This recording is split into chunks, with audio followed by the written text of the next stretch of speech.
Nageenya Itoophiyaa waaressuun biyya guddattee dhalootaaf dabarsuuf mariin biyyoolessaa gaggeeffamuu shoora olaanaa waan qabuuf milkaa'ina marichaaf hunduu tumsu akka qabu Komishinarri Olaanaan Komishinii Marii Biyyaalessaa Profeesar Masfin Arayaa hubachiisan. Waltajjiin marii ajandaa walitti qabu Komishiniin Marii Biyyaalessaa naannoo Oromiyaatti qopheesse magaalaa Adaamaatti eegalameera. Komishinarri Olaanaa Komishinii Marii Biyyaalessaa Profeesar Masfin Arayaa akka jedhanitti komishinichi naannolee 10 fi bulchiinsa magaalota 2 keessatti hojii ajandaa walitti qabuu fi bakka bu'oota filachuun xumuramuusaa himaniiru. በ10 ክልሎችና በሁለቱ የከተማ አስተዳዳሪ naannolee 10 fi bulchiinsa magaalota 2 keessatti hojiin hirmaattota marii biyyaalessaa adda baasuun hojjetameera. Bakka bu'oota kanneen bal'inaan hirmaachisuun waltajjii marii uummataa irratti ajandaa walitti qabuu fi yaa'ii marii biyyaalessaa bakka bu'ummaan kan hirmaatan hojii bakka buusuun hojjetameera.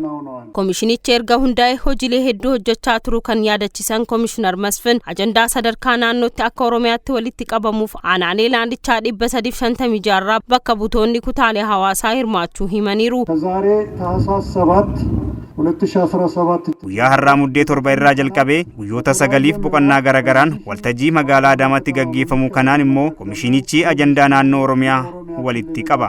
Yaa'ii marii biyyaalessaa irratti naannicha bakka bu'uun kan hirmaatanis ni filatamu.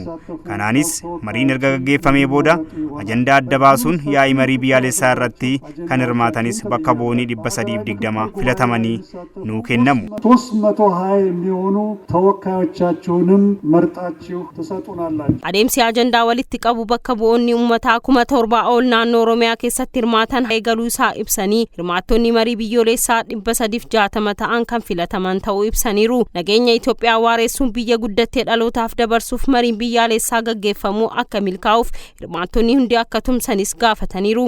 ይህ በአዳማ ከተማ ከዛሬ ጀምሮ የሚካሄደው har'a irraa jalqabee akka magaalaa Adaamaatti mariin gaggeeffamu kun akka biyyaatti rakkoolee nu mudatanii sababa ta'an adda baasuun rakkoolee kanneeniif furmaata barbaachuuf carraa argameedha.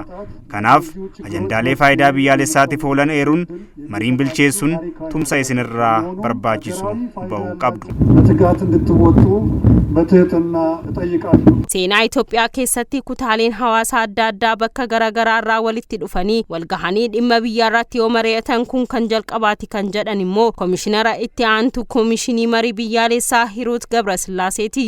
ሁሉ ህዝቦች በእኩል ደረጃ uummanni hundi sadarkaa walqixaan waa'ee biyya keessanii isin ilaallata jedhamanii waamamanii yaada isaanii akka kennan yoo godhamu kun kan jalqabaati.